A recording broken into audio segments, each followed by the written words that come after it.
when you live at home with your family and you do stuff together all the time, it's just like, it's not like for other people, it's like they're working really hard to do stuff so they can have that like 2 week break or 3 week break at Christmas and have that time off. I think that things are often, I don't think that's not holistic. I mean, it's obviously not holistic, right? To like I'm in and out of so many businesses that I communicate with, and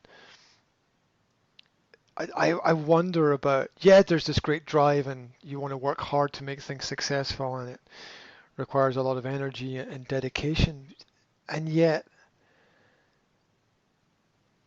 I wonder if, well, my thought from yesterday is, like I told you, I went to this place to meet somebody and they weren't there.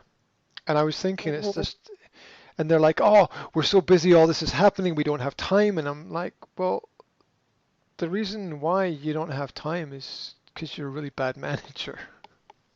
Because if you don't have time to invest in looking at or doing something new, you're only going to repeat all the old things. And that'll just keep you where you are. It won't move you forward. And maybe you need to do a certain amount of keeping things where you are, but that shouldn't be any more like an 80%. And look, the big organizations like Google um, and other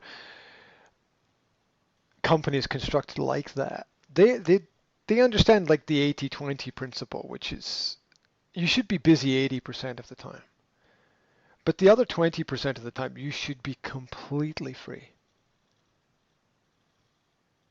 uh, within your work. You should be Mhm. completely. It should be completely unstructured. At least 20% of your time should be completely unstructured or structured on things that you don't know what the structure is. Going to new places, meeting new people. Um, like I did yesterday. I went to the showcase for new businesses, and I learned about their journey and how they. It's basically like 8 small companies, and oh, I don't know what I was going to tell you. There's a woman who made coats for dogs, and she decided to set up this Oh, company and start this company. And um, 2 years ago, in her first year, she made £7,000.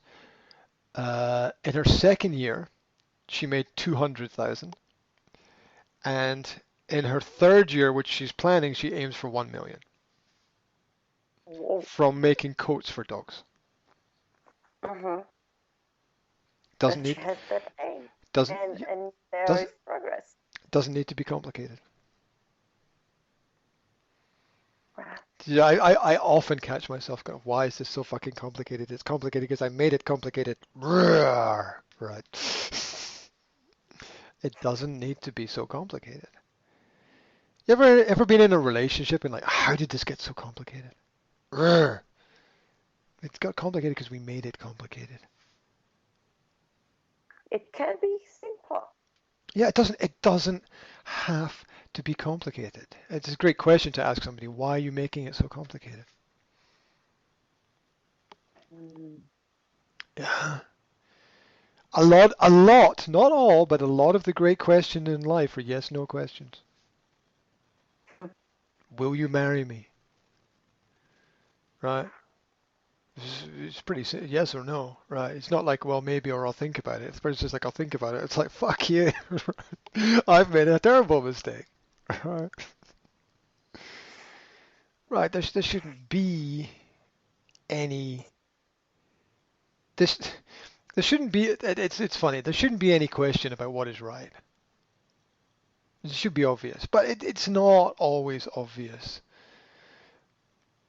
But it is when we look back later on. At the time, it's sometimes not always obvious. But with hindsight and the ability to see things a little bit from outside of the box, it's. Yeah, have you ever looked at other people's relationships and it's very easy to Yep. get it. Today dinner time, we were talking with friend Bruce about like, isn't it? I just said it. Isn't it funny that your friends can already see that the relationship is going down the hill? but nobody says anything because it's not their business. Mm. It's obvious. It's obvious, you know, for a period of time. Hmm. Well, the thing about the truth is, it is obvious. Mm. Yeah, we blind ourselves with eh, with whatever we want. Yeah, with all these. Oh, I don't have the time for it, which is such a classic mistake. Like I said, I was at a business yesterday. The person's like, "Well, we don't have time for it," and I was, at the time I was thinking to manage the situation, but after the meeting, I was like, "How can you? How can you? If you can't manage your time to have time, how can Mm. you manage anything? Because if you can't manage time to create time, then you're not able to manage time at all. Mm. Like Create every time, manage time, create time. Mm.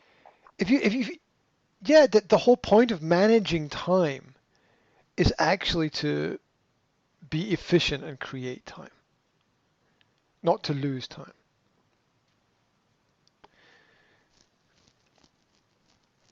So if like if and it's different for different people. If half an hour in the evening helps you manage your time for the next day in a more efficient way, you should do it. But if half an hour in the evening doesn't help you manage your time more efficiently, you shouldn't do it. Different is different, Mm. different for different people. It's going to work differently for different people. But we said that before, like, problems. We create the problems by Mm, ourselves, and some people just keep repeating, yeah. repeating. Well, here's a simple way But to here's a simplification of a way to look at it, right? If you take the basic working week of 5 days, 4 days you should work. On the fifth day, you should absolutely not work on that work. You should do something completely different. You should do some that's the only way to ensure there's enough diversity to be able to transition to the next level. Because otherwise you end up with what's called busy work. It's work that keeps you busy but doesn't really help you progress. You'll find a lot of that in schools.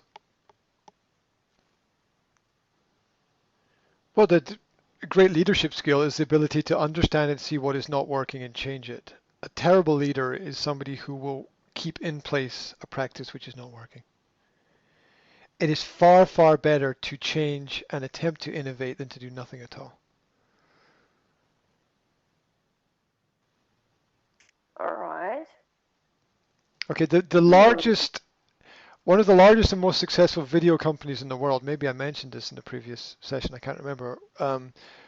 I think, I'm sure I mentioned it, that they make, I think for every 2 games that they make that are successful, they make 15 that are unsuccessful.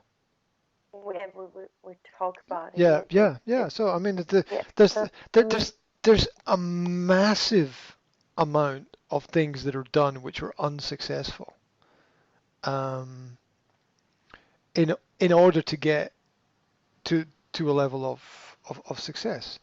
Um, break it down into simple thing that people understand. Football, right? How many how many attacks do you need to make until you score a goal? Well, as many as you need. mhm. There's not like we're only going to attack 3 times during the game. No, you're going to attack every time you get the ball, and you're going to try and Uh-huh. score, and you're going to keep doing it until you get a goal, and it doesn't end, and it doesn't end. And the attacks most often lead to failure, which is part of the excitement because you've got two teams failing a lot, but they are prepared to work together towards the same goal. And so I think as long as your rules, which are your values, and your goal or target is the same, it doesn't really matter. It doesn't. You have to have the same aim, and the same set of values, and essentially everything is possible. Mm. But if you don't have the same aim, eventually you go in different directions. If you don't have the same set of values, you can't really play together. You know, if you're, what's a great example? Tennis or badminton, where you play doubles, right? If your Mhm. partner's skills don't fit match in with your skills in a way where